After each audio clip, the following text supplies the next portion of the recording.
mai e te tawhito, mai e te kahui o ngā riki, mai e tawhiwhiki ngā atua. Kōkō uri, he kōkō tea ki runga koia te toirangi. He kōkō hau, he kōkō mako ki raro koia te toinuku. Purutia mai roto, tāwhia mai roto. Ki ngā pakitaro te Kōkōmuka, kia mauwhiwhia, kia maurawea. Kia puta ki te hai ao, ki te ao mārama. Tūturu e rongo whakamaua kia tīna. Teina. Haume, hui e. Tāiki e. Tēnā koutou tātou e hoa mā. Kia ora. Kia ora. Kia ora, kia ora. Tātou kaupapa. O tira e te motu, e ngā iwi. E rere ana ngā mihi kia koutou, I raro i ngā taku, o tēnei ahi pō. E rere ana hoki ngā mihi ki te kini Māori kia tūheitia me tōna whare, ngā pani, ngā pouari, ngā rawakore, ngā tīmane māwi ti ana, ai Māori re. Ai Māori re. E whai whakaro ana ki o tātou huhua mate. Te mātini kua rūpeke atu ki tua. Wainuku mamao, wainuku tapitu ki te oki ngā roa. O te iwi nui tonu. Nō reira koutou whenga, koutou tātou ki a tātou e ngā kano i ora o rātou mā. Me ki, te pāwhaka wairua o ngā taonga tuku iho, o ngā mahuetanga mai. Rātou, e hoa mā tēnā koutou, kia ora. Kia ora. Kia ora. Tēnā koutou, hoi anō I mei te tahuritanga ki tā tātou kaupapa. He huri rauna. Kia kite ake ai, pewhi ana tēnā. Pewhi ana koe chei, me ngā ahuatanga e pāna ki te keme pēne me rā ahuatanga. Ai, e ono rangi e toi ana. Nā reira, e ikaka ana, e ngenge ana, e oi anō, kei te utonu ki te kaupapa, te tūnei ki mui te aroaro. Nā reira, atu I tērā, I pai te tika, te uti I taku māra I te rangi nei. Me te noo ki te kāinga I te aiai. Nā reira, ngā mai I te ata, I tutuki pai, oi anō I noo ki te kāinga I te ata, a pōpō, ka rere anō. Ai, e mihi ana ki a koe o tira, tō pāti, me ki tō tātou pāti, engari e mihi ana ki ngā kaitōranga pūkatoa, e kite anau, e huke ana, e whakapaukaha ana, I roto e nei rānei, lots of hard work. I'm going into a campaign I can see, and I'm only, we only see the tip of it. I roto I ngā mahi, anako tāko e whainei I te pāhopori. Nō reira, aku mihi nui ki a koe te katoa. Me te hunga, te muri ke e mahi ana. Ana, tika. Aha koa te pāti. Pewhi ana rangi, pai tō, kei whea koe, bro? Kei taku hēte, kei taku karāti. Kia wātea te rūma noho mō aku tamariki mātaki pao ka whakaata. Engari, kei te tino pai. Kei te tino pai ahau I ruatāhuna hau I tēnei wiki whakatā.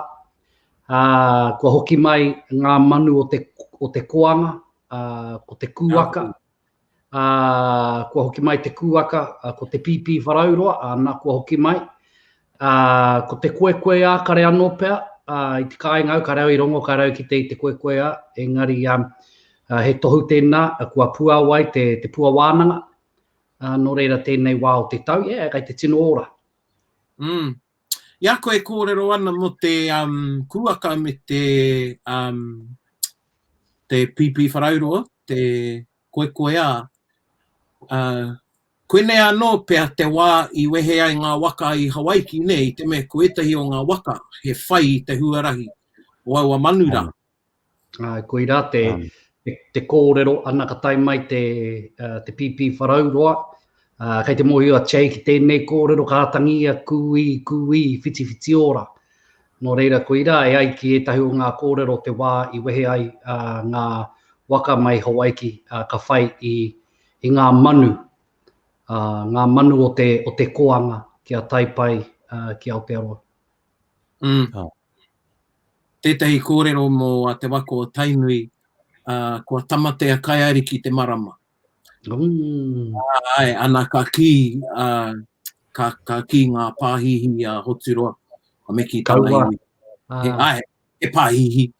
Ka mea, kaua ai, ko tamatea kaiariki tēnei ko te whakahoki hoturoa. Tukua māua ko tamatea kaiariki te moana whawhai ai.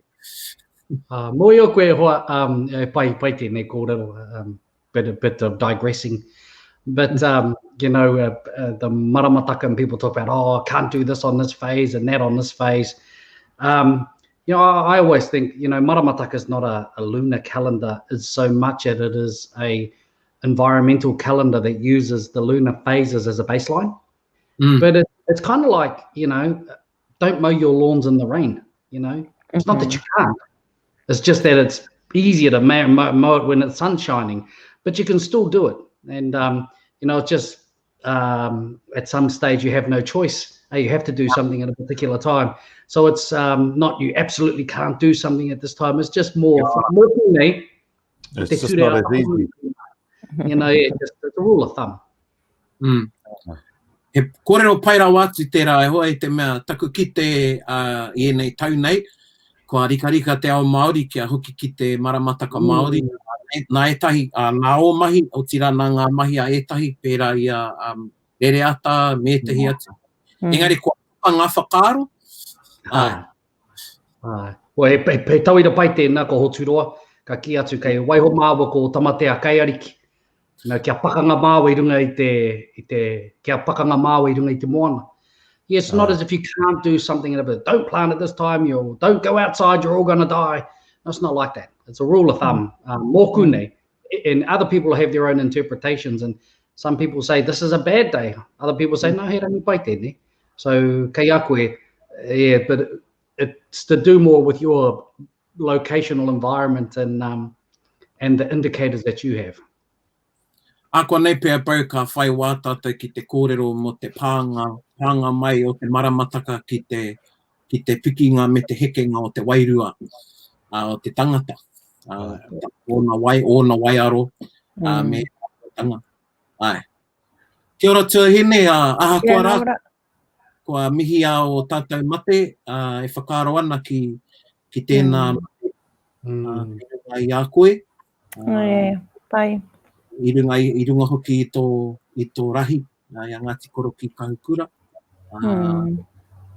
Hui anō, nei rā tātou te hunga ora, nō reira ngā whakaaro nui ki a koutou ko tō whānau, ko tō hapu I tēnei wā. Ka tino rongoa hau I te koanga o te ngākau me te hikinga o te wairua I te hoki atu ki te whānau, ki te tangi ki tō mātou karanga matua, I nehua I te rangi nei. Aha koa, e te koro au ki he nui te Pākehā I tae mai he nui ana hoa kai pāmu. He nui te Pākehā I tae mai me a rātou kōrero mo te āhua o ngā whakahaere I runga I te marae. Kā ki atu au, he hapori tēnei e mōhio ana ki te whakawehewehe ngā tūranga mahi. Nō reira, ko koe ki tāu, ko au ki tāku, ana ka rere pai ngā mahi katoa. Koe rā ki au, tērā hoki ngā oku ki te marae, ka rongo anō taku ngākau me taku tinana I tērā haipapa. Te haipapa o te noho I roto I te tehi hapori ki te manaaki I te mate, manaaki I te whānau pani.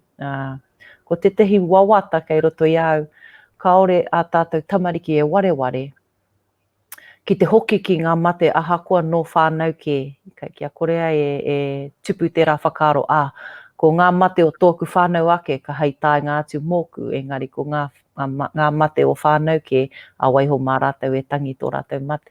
I kite au I te rangi nei mā te hoki a ngā whānau katoa, e māmā ke ai te taha ki ngā mahi I runga I o tātou marae kāinga. Hoi anō, tēnā tātou I e rā whakaaro ki o tātou mate. Hei tāpiri atu, e tika tāu pān, I te mea I mate e te o ngā pāpai I te rāwe ki te kāinga, ana I rongo au, I ki atu taku kōtiro me taku I rāmutu, Ki te o tikanga, kārai te pirangi te haere ki tērā, kārai te moio ki tērā tangata. Kā tahi, kā riri. Ka riri tamu tā ene. Me te āta toʻu. Kia matāra tātou. I te mea, wa naunga tonu, a akoa kaore i te pātata atu, ki a koe me te kore mo i o pēr. Engari, o naunga tonu no roto i te iwi, no roto i ngā apu, me tai atu.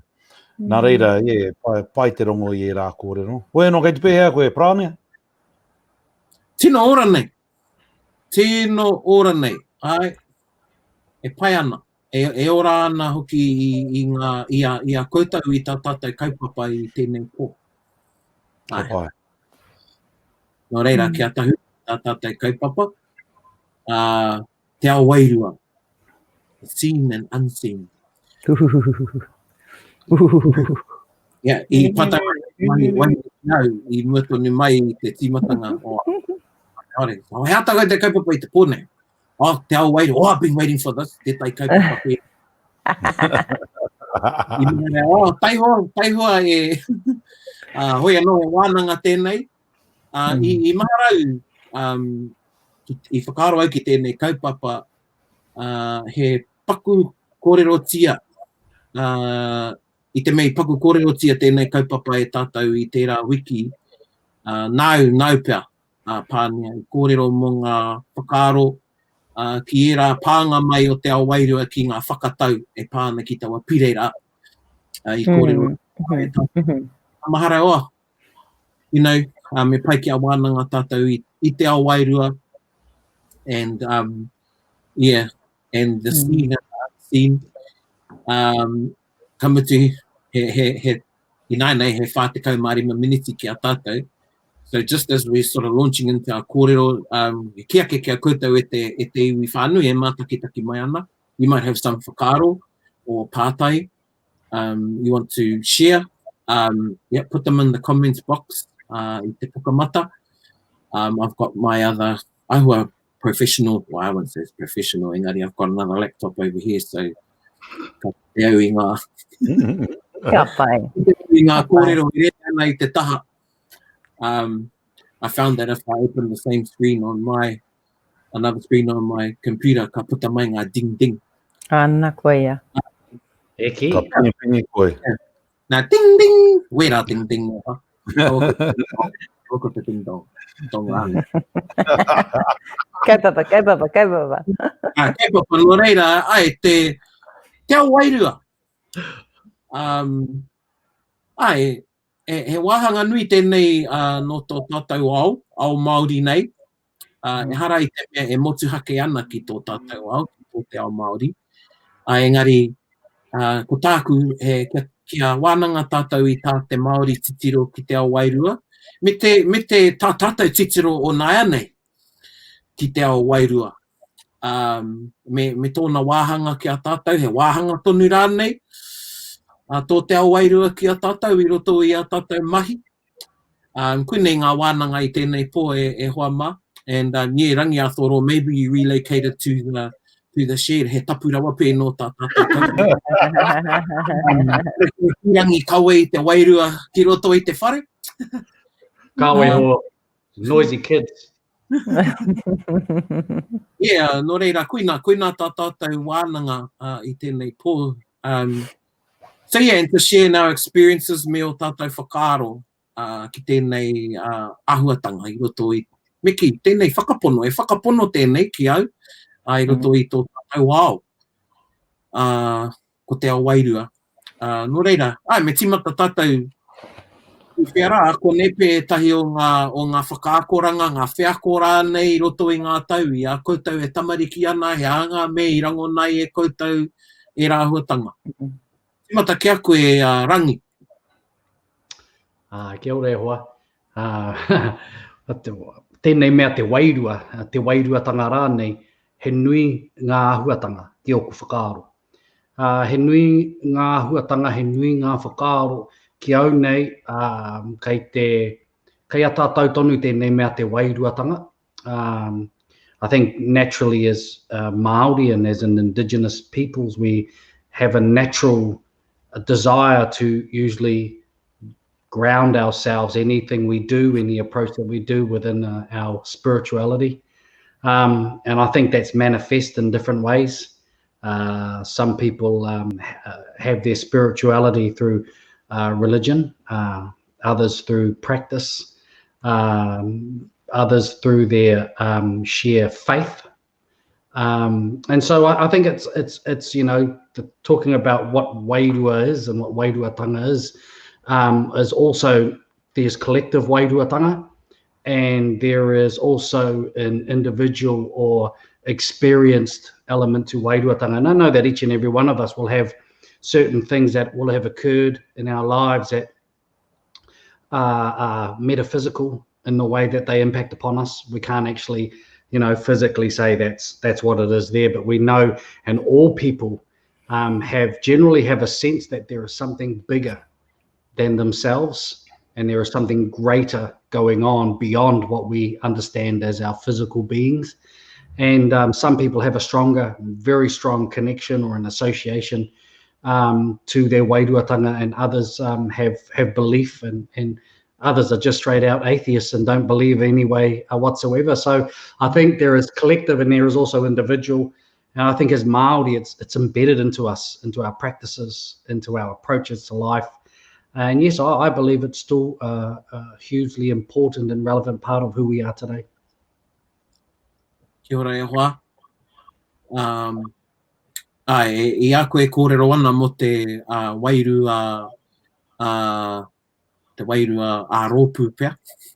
Me te wairuatanga ā-rōpū, me te wairuatanga takitahi, tino ki te anau i te rāhuatanga. And yeah, ko te karakia tētahi, ki au, nui ko haere pētahi o tātai haere ki ētahi hui, ana ka rongo me ka kare pai te timatanga o te hui, ka rongo te hui i tētahi wairua. Kare pē te hui timata ki te karakia, ki te harānei, ki te mihi, ka pāmai tētahi wairua.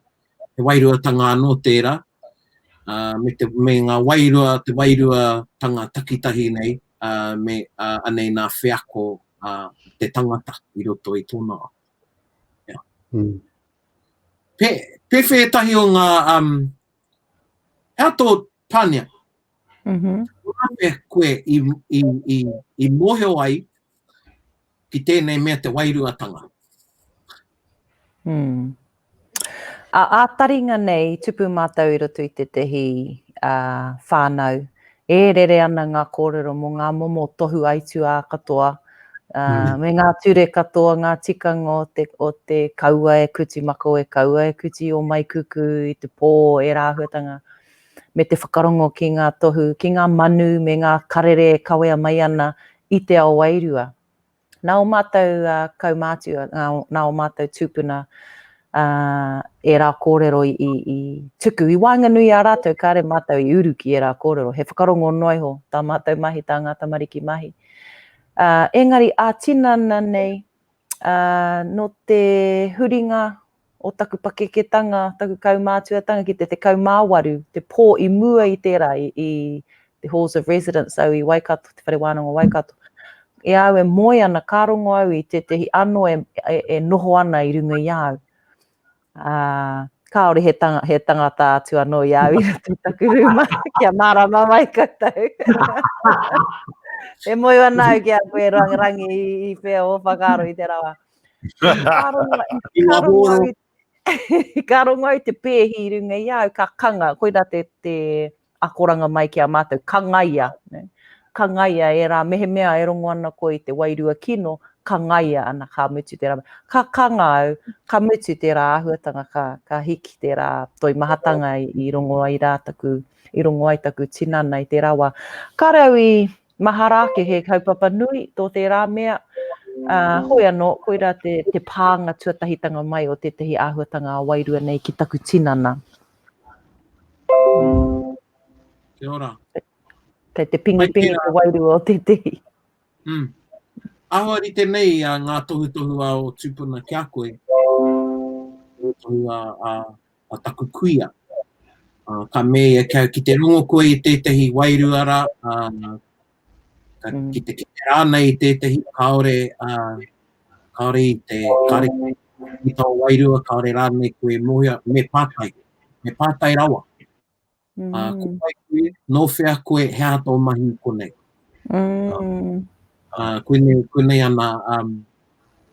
ana pātai, ana kōrero ki au, I au e tamariki nei. Kia mātou taku mōhio, mehe mea e mahara ana aku whanaunga ki wana tohu aua. Engari koina tētahi wana tohu. And, you know, yeah, it's typical. I was like, oh man, I hope I never have to ask those questions. Engari, ko tangi e rua nā wā, mate au, ko waimaru e rānei, hei te ahua o tō titiro. Ki te whiu, I rā pātai. He aha e tai o ngā akoranga kia koe, Jay? Me ki pēnei I tupu ake au I roto I tētei tikanga, tētei māramatanga. Me te kaa o te wakapono a taku māma ki te a I katorika. Nā reira, I māramau e rereke ngā taa e rua o te māramatanga me te āi. Engari I tū onotia, I pai erea, ki te mai kotai, I roto I te karekia kotai, me ngā tikanga katoa, ana ka ki mai taku māma, me ka aere koe ki tētei wā ike, me e tau au koe ki tētei puna kaukau, ki tētei awa, ki tētei roto ke, o ka ritea, tāpaia, ārai atu I ngā kino, katoa, koira te aua māma, me tana ki etu, mai ato karakia, e rātu aua katoa, nā wai, I waia ki te rātu mai, ana kua oa atu e nā tikanga ki aku tamariki, kua ka tiro ping mai. O tino, koia, I te mea, I tupake mātou, koe I tupake mātou I te taone, ara e rua miniti noa o te traiwa mai te taone ki te marae. Nā reira, I te marae mātou I te nuinga o te wā, nā reira, kaore e rere kētanga o te ao kiko nei me te ao wairua pēr. I te mea e rua, akoa e rere kētanga, engari I tupu ake me te kore aa. Koia te ao, kata I ka aere, ka putātu au ki tā wāi, ka ki te, kaore te tangata e rita ana kia mātou. Ana, ka aere atu ki te wānanga, ka ki te, tino strange mātou. And so, yeah, I just assumed that everybody did the practices we did in their own way, and assumed that people knew about Te Ao Wairua, and it wasn't until I went overseas to Nepal and got a bit of a Wairua experience over there, and a few others did too, and I said, so you just do this, it's all good. And then going to university, that I realised that actually what I thought was normal probably wasn't as normal as I thought it was. You know, because as Pan said, cutting your hair at night, cutting your nails at night, and even though Mum was really staunch on some things, then she'd break the rules on other things. But we had to be mindful so that, because she'd break the rules at home, but we had to be, she'd teach us about them so that we wouldn't do them when we go to any of the aunties or uncles' houses, because then they'll growl her. But yeah, that was the world that we were brought up in, and yeah, I suppose I took it for granted for a long time. Ko te moe a te huarahi matua I roto I te whare o mātou tūpuna. Ka moe a te pō, ki ana te whare I te whānau, ngā reanga e toru pēr I te wā kotahi e whāi e tehi wā, ka Awa kei te ata, kua rere ngā kōrero i te puparakuhi, he aha ngā moe moea, he aha ngā tohu i roto i rā moe moea, ka toro atu te best bet, ka whera hia, kia kitea mai ai, te hoiho, e hāngai ana ki ngā moe moea. Koira te ahu o tō mātou whānau, whānui ake nei i te tangihanga i rongo mātou i te kōrero mō ngā moe moea, me te putanga mai o ngā ingoa mō ngā pepe i roto i ngā moe moea. E rau e te rā rahi ki au. Ai. Ia, i pērā o ki mātou i te mea, e iwa o mātou rā wairua, i roto i tō mātou tikanga, tō mātou māramatanga. Nā reira, ka kōrero moe moea, reu, e rātū tu āuatanga e ono nei ki te awairua. Ka kōrero ghostbusting, e rā mai katoa, you know, it was just normal. It was normal conversation to talk about your dreams, about your rehu, about needing to go and ghost bust somewhere. And you know, there was also a lot of talk about sometimes Father, Son, and Holy Spirit in a Hail Mary, you got to leave that to the side because sometimes that's not the best avenue to use to wakarite and clear a place. So, you know, they talk about all of that and how it guided not just the peti, you know, going to the Church Digest, but also how it would guide different kaupapa that were coming up and how you'd be able to then prepare for those kaupapa. Koine tētahi o ngā koe tangapia, Che. I tēnei wānei, he nui ngā whānau hapuru, kaore o rātau manukura. Hei arataki a rātau i roto i enei tū mahi. I roto i te ao wairua, ngā āhuatanga e pānei ki te ao wairua me rā āhuatanga katoa. E pātai ana e tehi ki au i ona wāra me tahuri ki whea.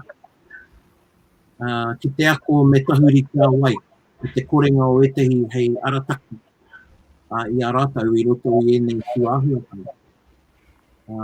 Kāre e tehi e waimari e pēnā i a koe, pēnā e tehi tuake e me nea āhuatanga, ngā tohu. Me aha te rā hunga. E haere parore nei, parore rā nei, i te ao. Puna pētehi pātai, i whakautu mā pātai.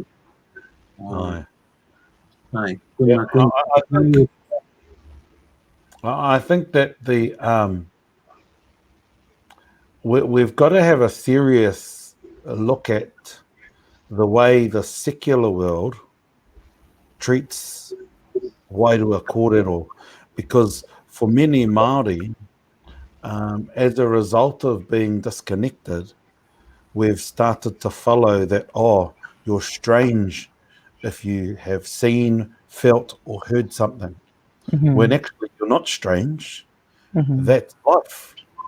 And the more we normalize those conversations, and the more we are open to having that conversation and not thinking that, I better not say anything because they might think I'm a weirdo. Well, actually, often it's a gift. Sometimes it's a hoha too. But, you know, the more we normalize these conversations and then connect with people who can guide, because those questions that your kuia gave you, Brown, are the same questions that I was taught. You know, ko wai koe, e ato mai i konei. Nā wai koe, e ato mai i konei. And so whenever I'm helping anybody with an experience, I always say you need to ask them, who are they and what's their purpose? Ka whakautua rānei e rā pātai. Ka pewhi rānei te whakautua o e nā pātai, kei te...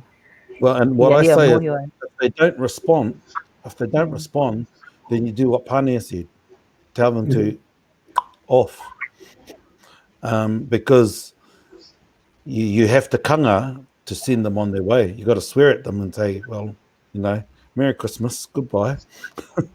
To send them on their way if they're not going to be, if they're not going to respond back to you, because you have to, when you're inexperienced, there's the sifting is pretty rudimentary, pretty straightforward. It's either they're going to respond to you or they're not. When you have more experience, you can delve into it more, and you can actually push that wairua. And also, you've got to realise that sometimes something that may be perceived as a wairua kino might be testing you. And same with a wairua pai. Kia ora. Pe whio whakaro rangi ki tēnei tu āhuatanga nei, e hoki ki pākua mea ai. Kua puāwai haere etahi o ngā āhuatanga Māori nei, e nei ngā mahi kōkōrangi, ngā kūtau ko etahi. I pērā ai, te maramataka. Engari kei whea, mea ha te ao Māori e hihia nei ki kaha ake, ki a pakari ake, ki a mōreo ake, ki a marama ake. Ki ngā mahi o tēnei, ki ngā mahi o te ao wairua, me rā ahuatanga. Ko pāpihara o tātai, aua. Tika tau. I think that there is a growing generation now that are wanting to perhaps reconnect to their spiritual origins. And there is a growing number of people, and I did hear it at the kurereo that I was at in Rotorua, where both male and female have a desire to be more inclusive, or actually do karakia to traditional atua Māori. And I actually think that those kind of karakia for a long time have a little bit of stigma attached to them at times. They've been seen as, worshipping false idols, particularly from a Christian perspective. And, for a long time now that many Māori and Māori communities have felt safer and more, there's been generations of iwi and communities, Māori communities, that their spirituality is really entrenched within their Christian beliefs. And that's kei te pai tēnā, because that's how that community or those individuals choose to, I guess, express and protect themselves via their wairuatanga. Some of my earliest memories is a knock on the wall every morning. My grandfather, and he'd be knocking on the wall, and he'd start karakia. And through that karakia, he'd name all of us.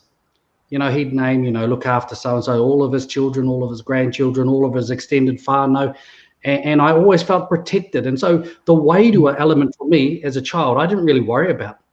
That was their role. I just ran around being a child. It was much later on that I started to understand. And it wasn't so much I was directed. I just had my own experiences and asked questions, if I'm honest. I wasn't part of any program or any kind of dedicated approach. I was just, don't do that, do this.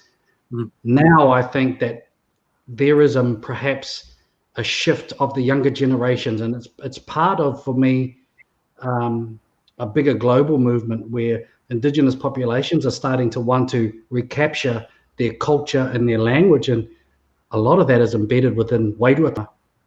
And so you'll see with the rise of maramataka, it's not just about knowing the phases of the moon, but understanding how that impacts upon your wairua and your energy levels, and actually the plants and the trees.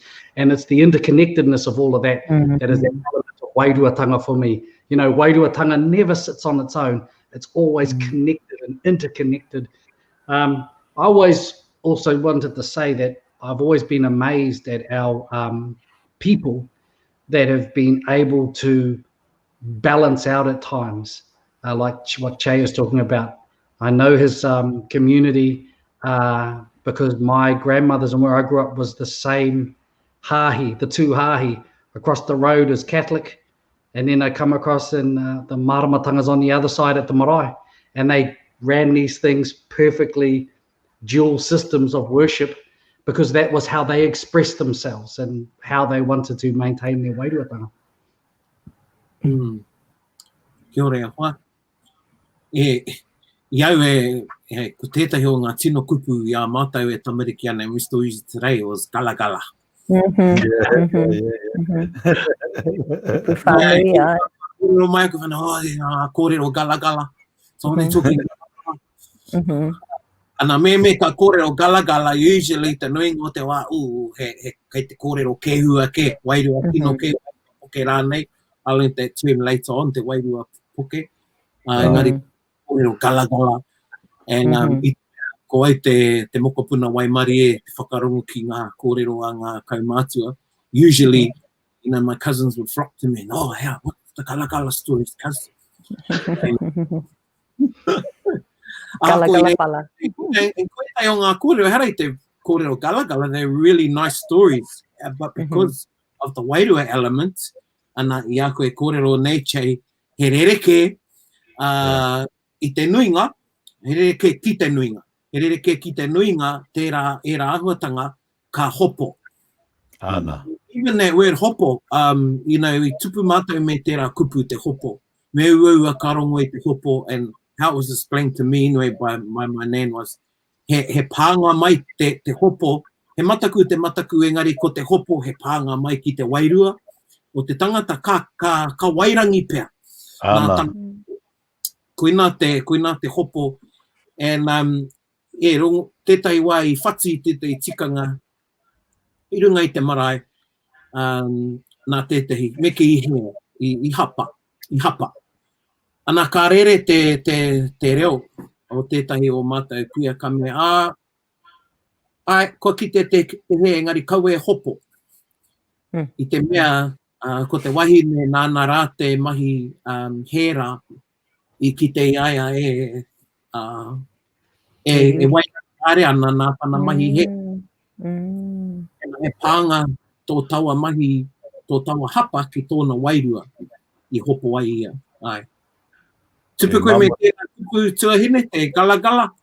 Ai, tino, roati nei, gala gala whala. Ai, kei te whakamahi atunu hia tērā kupu I pōhara. Yeah, I'm wondering if it's Māori. Nā, e tino tupu Māori tērā. Gala gala. Gala gala.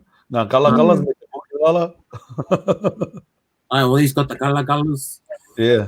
Got to have a karaki, we've got the gala galas. Yeah.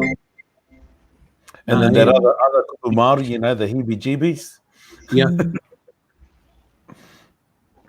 Yeah. Like mum would always, because mum would get witi sometimes about different things, and then she'll hopo, or don't do that, and then she'd straight away go, you got to make sure you tapai that stuff, eh? Always about tapai. Mum was always about tapai. And then some of the olds would talk about there are times when you tapai, and then there are other times when you taoro. Because tapai, as they explained it, was to just clear any bad. Whereas taoro for them was where you give everything back, return to sender. Whether it's good or bad, you just send it all back, because there's sometimes a feeling where you just got taoro the whole thing.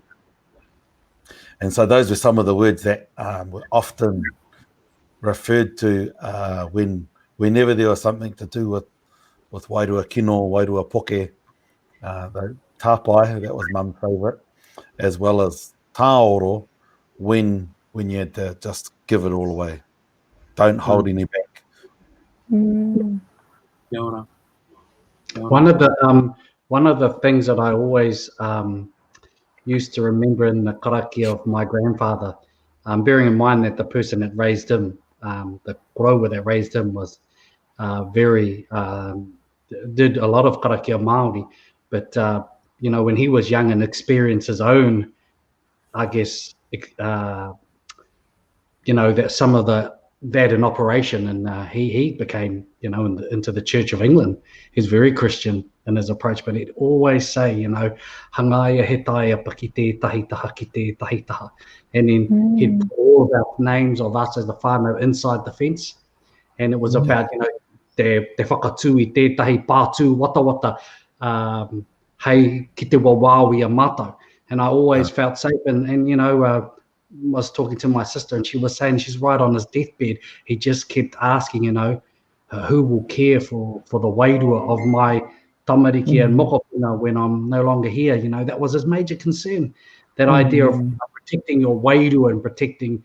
And so I think, but it's not as if wairua and wairuatanga is always a bad thing. I think there are some amazing things, some amazing tohu and some amazing aspects to wairuatanga that, whenever something is any kind of anything important or anything at all, actually, that we undertake, opening of buildings, from going on our journey, and if those kaupapa are founded within our spirituality and our spiritual beliefs, there is a collective mindset and intent that things will work out for the best. And I think the whole approach to the intention of ensuring that our wairua is sound, so whatever we do in our life is for the best intent, and we established it, and we always begin and end in that wairua space for me.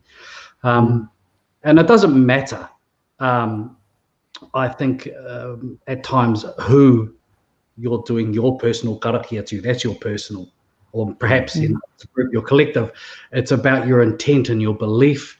And ko te whakapono te mea nui ki au, intention and whakapono. For me, those are those mainstay pillars of wairuatanga. I concur with that, because a lot of people will ask me for advice, and they go, "Oh, what's the right karakia?" And I says, "No good me giving you a big flash karakia if you don't really know how to carry it. Focusing on your intention and direct your intention to the issue at hand." And I says, because they'll hear you if your intention's right. If you're too busy trying to impress, they'll also hear that as well. And so, I think Rangi's right. It's all about how you send your intention, and how you also you got to put your all into it. Got to put your all into it. But one thing, talking about good stuff. When I was living in London, I was a crack up. I had to do a blessing at the British Museum, and it was part of the Enlightenment exhibition. And so it was all of the Māori taonga from Cook's first and second and third voyages. And we had to work with the British Museum, and we weren't allowed to put greenery anywhere near the taonga. In the end, they agreed, and they says, "Yeah, we'll freeze the greenery first so that it kills all the bugs."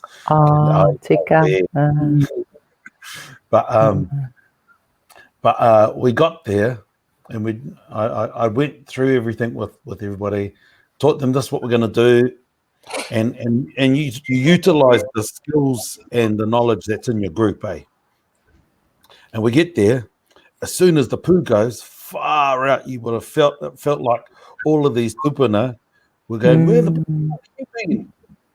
And all jumped on us in a really positive way. But man, just walking forward, you could also feel that they were just hugging you.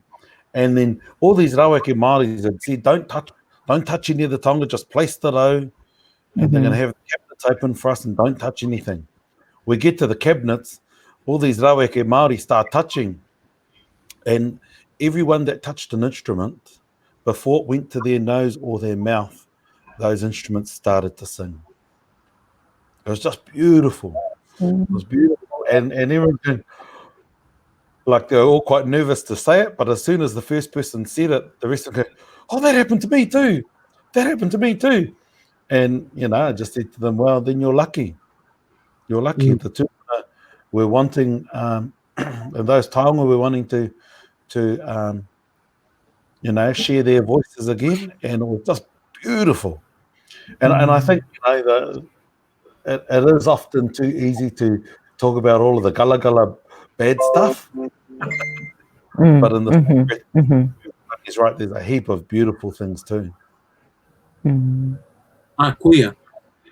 Kia kau harai te mea ko te kōrero wairua nei ana kōrero kino. E wā a tāhua. o wāhanga tahua no tō tātou ao. And you saying, Che, you know, o tētai mea ko kōrero rāhau ki etahi, o me mai kia, oh, we only want this part of te ao Māori, but not this part. Good luck. Yeah, integrity is the whole, ko te katoa, o e rāhuatanga.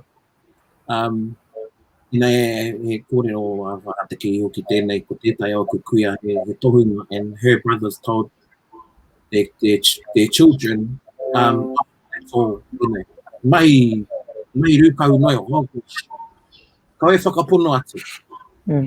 And I reira ngā tamariki I tētahi rā, ni wine ngā kōrero atu uncle ki au, and things are flying around the room, and you know, they're going, we don't believe it, we don't believe it. Mea rā e rere ana. Rāna I a rātou.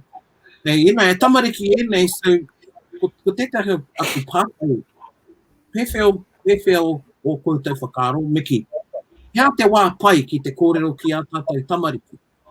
Hea te huarahi, te huarahi, you know, Rangi, you just learned new stuff. You're learning, koe nā tāku e rongo nei, I rongo koe I te whakahaumarutia o, pēnā no Che, but you know, we're in the we actually need to have these conversations.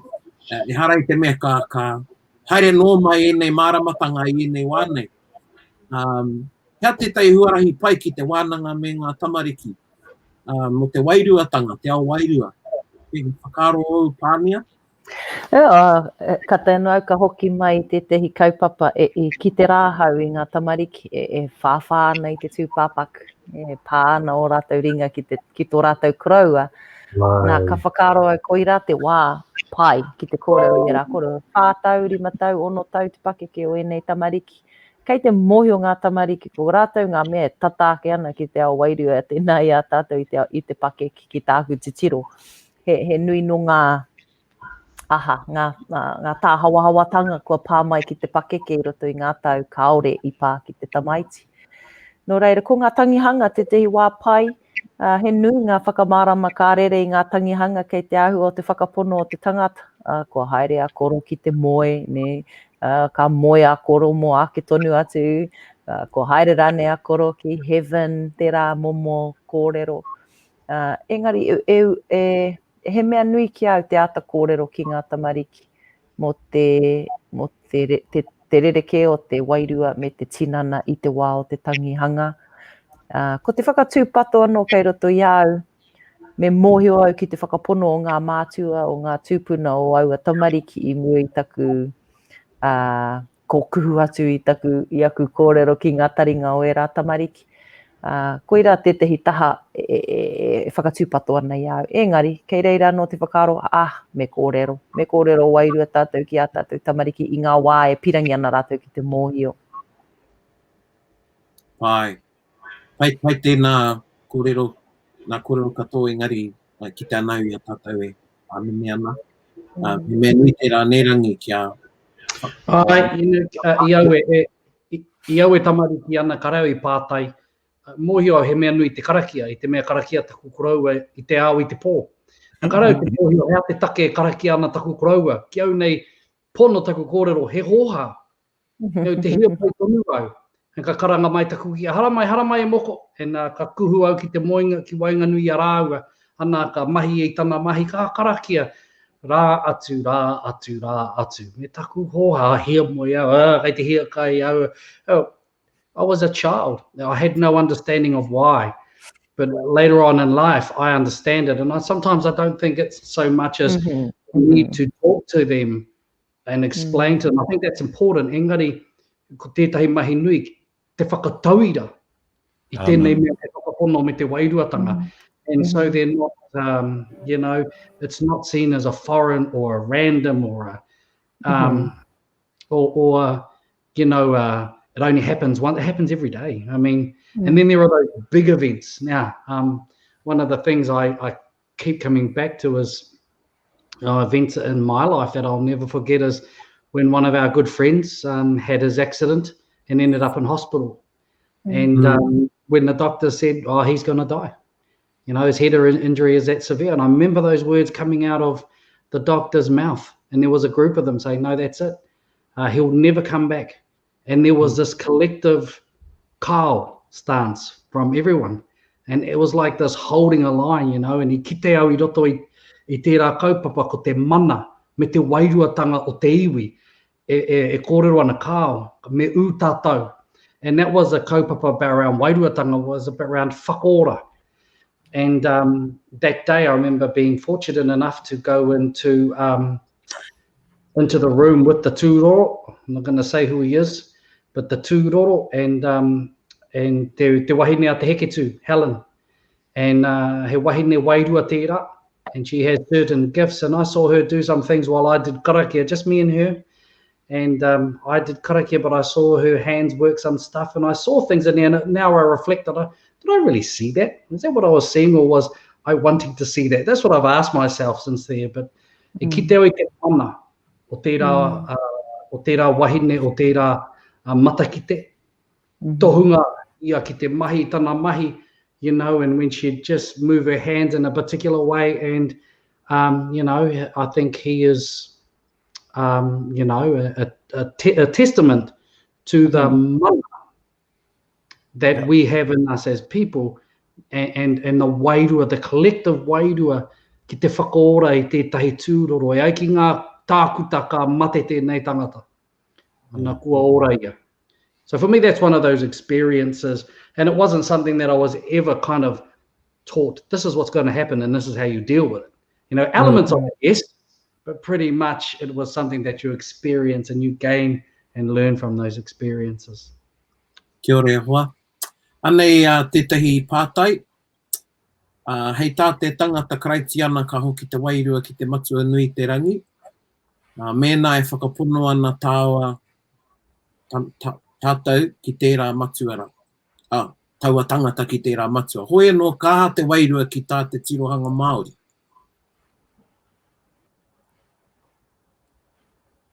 Ka haere ki Hawaii. Haere ki te ka puni tanga o te wairua. Ki te wāhi kei reira rā ngā wairua. Kaore noho atu ki reira, he wā ka hoki mai, I runga I te karanga, hoki wairua mai. Koira ngā ahuatanga o a tātou tikanga, whakamahi ana e tātou I a horopaki mate, hoki wairua mai. Nō reira, ki au, ko te wairua, he mea rērere, ahakoa hau, ahakoa wai, ahakoa māramatanga. Koira pia te mea kaha I roto I taku whakapono I runga I ngā kōrero a te momo I a Helen. I ngā matakite I ki nei, he nui tēnei te mana o te māramatanga I roto I tērā kaupapa, te kaupapa o te ao wairua. Koira ki au. Ai, tautoko, ko ngā kōrero te kāinga, te wāka mate te tangata, ka takiwātia te Māori, ka puta te Māori, nā ka oki atu ki te takiwā. Te tinana, nā ka oki atu ki te oenua, ko te wairua ka tuku atu ki ngā wetu o te rangi. Ki Hawaii ki nui, ki Hawaii ki roa. Koera te take ka ki atu kautau ko wetu rangitia. I think there's this idea, and it's a Christian idea in my perspective, that you go to one place when you die. That's where your wairua goes, and it stays there.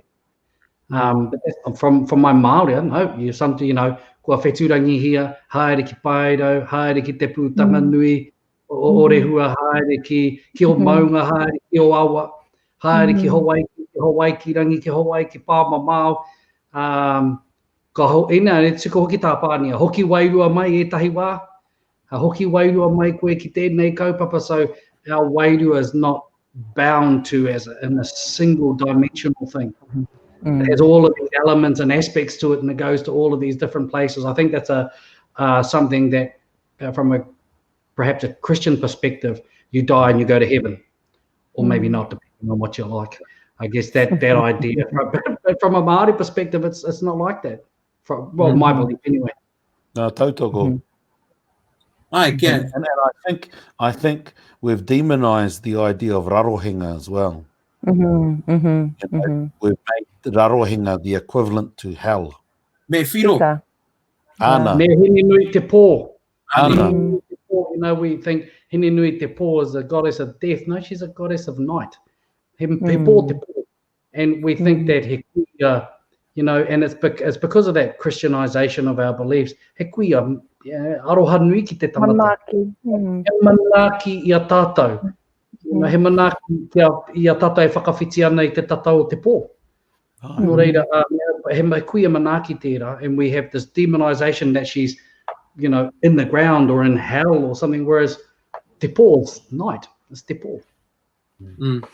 E mai maharana koutou ki ngā tikanga o mua i te wā i o tātou kaumātua e o rāna.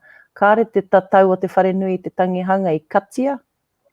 I pērahia o koutou whare? Oia. Taku mau mahara, tamariki tonu anau i tērā wā, engari, i ukaha rātou, aha ko te makariri, i ukaha rātou ki tērā tikanga. Kāori katia te kuaha. He āhuatanga wairua tērā, kia rerere ai te wairua. Kia kore ai rānei te wairua mau ki roto i te whare. Koe nā no tētahi o ngā kōrero ki au mo te wairua o te tangata e ora nei.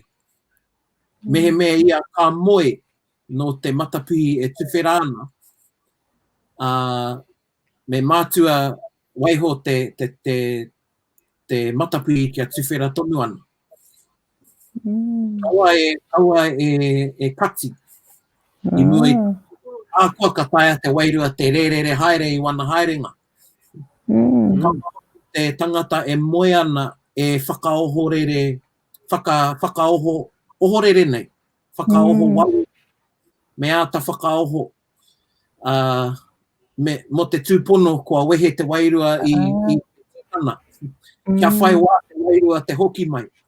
Koe te etahi o ngā pōhehe ko te wairua no te tūpāpaku. Kau he wairua i a tātou. I a tātou i te hunga ora nei. E pai ana ki a kōrero e nei, kōrero e rangi. He hononga tō māua ko rangi. Tō tāua ne pai. Tika. Nui ngā wā, kua pātuhi māua kia māua i te wā kotahi. Kua hau i tai ki aia, ko ia rānei i hara mai ki au. Tino ori te nei a māua moe moe a. E hara i te moe moe a. Ana kua mohio māua, ko ia tērā e hara mai ana ki te au, he kaupapa rānei, he harawa rānei. Ana, o māua e ora nei, nera. I tahi waka kōrero, you know, ka kia atu, you know, I ring him, Paraone, and say, I had this dream about, and then he'll finish off the end of my sentence. Whakaaro, usually I'm just, ka rere taku wairua ki te kite a 10-10. Engari, kōrero au ki a Paraone mo te wāpoto. Whakamahia te waia e hoa vai, kare. No, just going back. Kei roto hoki tērā i ngā mōteatea. A waiata aroha. Haere nei te wairua o tētahi aroha tiana e tētahi atu. Ka haere nei tana wairua ki te kite i aia e rāua tana kato. Well, and I remember when one of my aunties passed away, and she was laying in state back home, and one of the kuias from the river, you heard her in her poiri as she came on, talk to her niece, who was lying in state, thanking her for coming to visit her before she passed. Beautiful. Going back to that previous kōrero around when do you teach in these contexts today, at almost every wānanga that I run, there will always be and it's not set in the agenda, but there'll always be a moment where we'll start to talk about wairua kōrero wairua. Simply because it's just, I suppose it's just a part of us. But the more that we normalize it, because one of the challenges with wānanga is that we have an agenda now, whereas the wānanga that I used to go at as children with all of the olds, this is, kei te tū te wānanga ki mea. They might have agreed on what waiata they were going to be teaching, and other than that, it was pretty open, and which is why you'd often get heaps of gala stuff as well. But I also remember, and I haven't seen it in the last couple of years, but, you know, probably 5 to 10 years ago, at least once a year, in one of our huiai wirunanga meetings, there'd somebody who'd raise a wairua kōrero and would stop the whole meeting and sometimes change a decision as well. Koina. Koina hoki. Which is just good. It's who we are. And, you know, politically people might not like it, but it's just how it is. There have been times where I've not liked it, but I'm going, oh, well, you can't argue with it. It is what it is.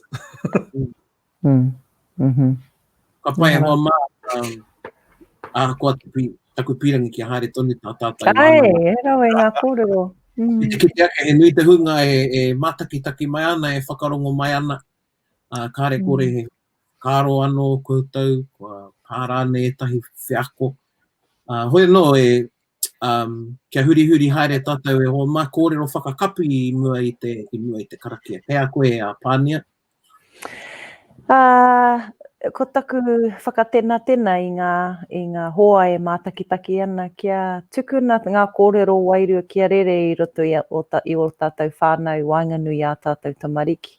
Kia kore ai e maharatia he kaupapa muna, he kaupapa kino, he kaupapa gala, he kaupapa tūkino rānei I a rātou, me o rātou whakaaro. Nō reira, koe rā taku whakatena ki a tātou I tēnei pō. Kia rātou ene. Jake? Yeah, I think it's important for us to continue to talk about wairua, but also don't think that just because your tupuna did a karakia, that you aren't responsible to continue those karakia. Because most of the time, even the prophets, they didn't whakamate, all they did was whakamoe. I rā wā.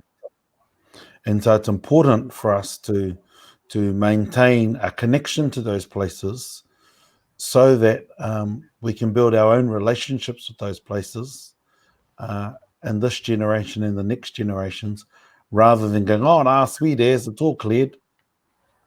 Because cleared and wakamoe are two separate things. That's all. Rangi? Oh, pai te wairua o ngā kōrero e hoa ma. It's no pai roa.